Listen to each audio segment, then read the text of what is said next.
కార్తీక పురాణం 4వ అధ్యాయం. శుక్లాం భరధరం విష్ణుం శశివర్ణం చతుర్భుజం ప్రసన్నవదనం ఛాయేతి సర్వవిఘ్నోపశాంతయే. ఈ విధముగా వశిష్ఠుడు కార్తీక మాస వ్రతము యొక్క మహిమ వల్ల బ్రహ్మరాక్షస జన్మ నుండి కూడా విముక్తి పొందెదరని చెప్పుచుండగా, జనకుడు మహాతపస్వి తమరు తెలియజేయు ఇతిహాసములు వినిన కొలది తనివి తీరకొన్నది. కార్తీక మాసంలో ముఖ్యముగా ఏమేమి చేయవలెనో, ఎవరిని ఉద్దేశించి పూజ చేయవలెనో వివరింపము అని కోరగా, వశిష్ఠుల వారు ఇట్లు చెప్పుదరి: జనక, కార్తీక మాసమందు సర్వసత్కార్యములను చేయవచ్చును. దీపారాధనమందు అతి ముఖ్యము. దీని వలన మిగుల ఫలము పొందవచ్చును. శివకేశవుల ప్రీత్యర్థము శివాలయమున కానీ విష్ణువు ఆలయమునందు కానీ దీపారాధనము చేయవచ్చును. సూర్యాస్తమయమందు కానీ దీపముంచిన వారు సర్వ పాపములను పోగొట్టుకొని వైకుంఠ ప్రాప్తి పొందుదురు. కార్తీక మాసమందు హరిహరాదుల సన్నిధిలో ఆవు నీటితో కానీ, కొబ్బరి నూనెతో కానీ, అవిసె నూనెతో కానీ, విప్ప నూనెతో కానీ ఏది దొరకనప్పుడు ఆముదంతో కానీ దీపం వెలిగించి ఉంచవలెను. దీపారాధన ఏ నూనెతో చేసినను మిగుల పుణ్యాత్ములుగాను భక్తిపరులుగాను అగుటియే కాక అష్టైశ్వర్యములు కలిగి శివసన్నిధికి ఎగుదురు. ఇందు ఒక కథ గలదు, వినుము. పూర్వము పాంచాల దేశమును పాలించుచున్న రాజుకు సంతతి లేక అనేక యజ్ఞ యాగాదులు చేసి తుదకు విసుగు చెంది గోదావరి తీరమున నిష్ఠతో తపమాచరించుచూ ఉండగా, అచ్చటకు పిప్పలాదుడను మునిపుంగవుడు వచ్చి, పాంచాల రాజా, నీవెందులకింత తపమాచరించుచున్నావు? నీ కోరిక ఏమి అని ప్రశ్నించగా, ఋషి పుంగవ, నాకు అష్టైశ్వర్యములు, రాజ్యము, సంపద ఉన్నా కూడా నా వంశము నిలుపుటకు పుత్ర సంతానము లేక కృంగి కృషించి ఈ తీర్థస్థానమున తపమాచరించుచున్నాను అని చెప్పాను. అంతటా మునిపుంగవుడు పోయి, కార్తీక మాసమున శివసన్నిధిని శివదేవుని ప్రీతి కొరకు దీపారాధనము చేసిన ఎడల నీ కోరిక నెరవేరగలదు అని చెప్పి వెడలిపోయాను. వెంటనే పాంచాల రాజు తన దేశమునకు వెడలి పుత్రప్రాప్తికై అతి భక్తితో శివాలయమున కార్తీక మాసము 1 రోజులు దీపారాధన చేయించి దాన ధర్మాలతో నియమానుసారముగా వ్రతము చేసి ప్రసాదములను ప్రజలకు పంచిపెట్టుచు విడవకుండా నెలదినములు అటుల చేసెను. తత్పుణ్య కార్యము వలన ఆ రాజు భార్య గర్భవతి అయి క్రమముగా నవవాసములు నిండిన తర్వాత ఒక శుభముహూర్తమున ఒక కుమారుని కనెను. రాజకుటుంబీకులు మిగుల సంతోషించి తమ దేశమంతటను పుత్రోత్సవములు చేయించి బ్రాహ్మణులకు దాన ధర్మములు చేసి ఆ బాలునకు శత్రుజిత్తు అని నామకరణము చేయించి అమిత గారభముతో పెంచుచుండిరి. కార్తీక మాస దీపారాధన వలన పుత్ర సంతానము కలిగినందువలన తన దేశమంతటను ప్రతి సంవత్సరము కార్తీక మాస వ్రతములు దీపారాధనలు చేయుడు అని రాజు శాసించెను.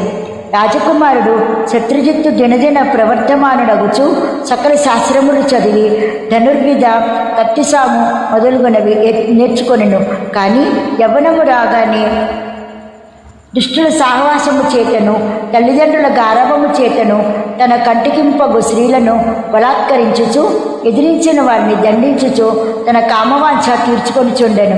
తల్లిదండ్రులు కూడా తమకు లేకలేక కలిగిన కుమారుడు అని చూసి చూడనట్లు విని వినట్లు ఉండిరి. శత్రుజిత్తు ఆ రాజ్యములో తన కార్యములకు అడ్డు చెప్పు వారులను నరుకుడు అని కత్తిపట్టుకుని ప్రజలను భయకంపితులను చేయుచుండెను. అట్లా తిరుగుచూ ఉండగా ఒకనొక దినమున ఒక బ్రాహ్మణ ఆడపడుచును చూచుట తటస్థించెను. ఆమె ఒక ఉత్తమ బ్రాహ్మణుని భార్య, మిగుల రూపవతి. ఆమె అందచందములను వర్ణించుట మన్మధునికైనను శక్యము కాదు. అట్టి స్త్రీ కంటపడగానే రాజకుమారుడు మతి మన్నవించి కొయ్యబొమ్మ వలె నిశ్చేష్టుడై కామ వికారముతో ఆమెను సమీపించి తన కామవాంఛ తెలియజేశాను. ఆమె కూడా అతని సౌందర్యానికి ముగ్ధురాలై కులము, శీలము, సిగ్గు విడిచి అతని చెయ్యి పట్టుకొని తన శయన మందిరానికి తీసుకొని పోయి భోగములను అనుభవించెను. ఇట్లు ఒకరికొకరు ప్రేమలో పరవశం నగుట చేత వారు ప్రతిదినము అర్ధరాత్రి వేళ ఒక అజ్ఞాత స్థలములో కలుసుకొనుచు తమ కామవాంఛ తీర్చుకొనుచుండిరి. ఇటులో కొంతకాలము జరిగెను. ఎటులనో ఈ సంగతి ఆమె మగనుకు తెలిసి పసిగట్టి భార్యని రాజకుమారుని ఒకేసారిగా చంపబడేదని నిశ్చయించి ఒక ఖడ్గమును సంపాదించి సమయము కొరకు నిరీక్షించుచుండెను. ఇట్లుండగా కార్తీక శుద్ధ పౌర్ణమి రోజున ఆ ప్రేమికులు ఇరువురు శివాలయమున కలుసుకొనవలనని నిర్ణయించుకొని ఎవరికి వారు రహస్య మార్గమున బయలుదేరి ఈ సంగతి ఎటులో పసిగట్టిన బ్రాహ్మణుడు అంతకు ముందే కత్తితో సహా బయలుదేరి గర్భగుడిలో దాగి ఉండెను. ఆ కాముకులిద్దరును గుడిలో కలుసుకొని గాఢలింకను మొనర్చుకొనుచు సమయమున చీకటిగా ఉన్నది. దీపముండిన బాగుండును కదా అని రాకుమారుడనగా ఆమె తన బయట చెంగును చించి అక్కడున్న ఆముదపు ప్రమిదలో ముంచి దీపము వెలిగించెను. తర్వాత వారిరువురు మహానందముతో రతి క్రీడలు సల్పుకొనుటకు ఉద్యుక్తులవుచుండగా అదే యదనముగా ఆమె భర్త తన మొలనున్న కత్తి తీసి ఒక్క వేటుతో తన భార్యను ఆ రాజకుమారుని ఖండించి తాను కూడా పొడుచుకొని మరణించెను. వారి పుణ్యం కొలది ఆ రోజు కార్తీక శుద్ధ పౌర్ణమి సోమవారం అగుట వలన ఆ రోజు ముగ్గురును చనిపోవటం వలనను శివదూతలు ప్రేమికులు ఇరువురిని తీసుకొని పోవుటకు యమదూతలు బ్రాహ్మణుని తీసుకొనుటకు పోవుటకు అక్కడికి వచ్చింది. అంత యమదూతలను చూసి బ్రాహ్మణుడు, ఓ దూతలారా, నన్ను తీసుకొని వెళ్ళుటకు మీరేలా వచ్చినారు? కామాంధకారముతో కన్ను మిన్ను తెలియక పశుప్రాయముగా వ్యవహరించిన ఆ విభుచారుల కొరకు శివదూతులు విమానములో వచ్చుటేలా చిత్రముగా ఉన్నదే అని ప్రశ్నించను. అంత యమకింకరులు, ఓ బాపడా, వారెంతటి నీచులైనను ఈ పవిత్ర దినమున అనగా కార్తీక పౌర్ణమి సోమవారము దినమున తెలుసో తెలియకో శివాలయములో శివుని సన్నిధిని దీపం వెలిగించడం వలన అప్పటి వరకు వారు చేసిన పాపములన్నీను నశించిపోయినవి.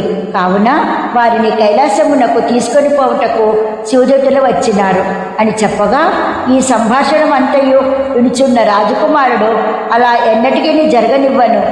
తప్పప్పులు ఎలాగున్నప్పటికీ మేము ముగ్గురమును ఒకే సమయంలో ఒకే స్థలములో మరణించితిమి కనుక ఆ ఫలము మా అందరికీ వర్తింపవలసినదే అని తాము చేసిన దీపారాధన ఫలములో కొంత ఆ బ్రాహ్మణునకు దానము చేసెను. వెంటనే అతడిని కూడా పుష్పక విమానం ఎక్కించి శివసాన్నిధ్యమునకు చేర్చిరి. వింటివా రాజా, శివాలయంలో దీపారాధన చేయటం వలన ఆ ప్రేమికులు చేసిన పాపములు పోవుటయే కాక కైలాస ప్రాప్తి కూడా కలిగెను. కావున కార్తీక మాసములో నక్షత్రమాల యందు దీపముంచిన వారు జన్యరాహిత్యముందుదురు. ఇది శ్రీ కార్తీక పురాణం చతుర్థాధ్యాయం సమాప్తం. ఓం నమః శివాయ, ఓం నమః శివాయ, ఓం నమః శివాయ, ఓం నమః శివాయ, ఓం నమః శివాయ.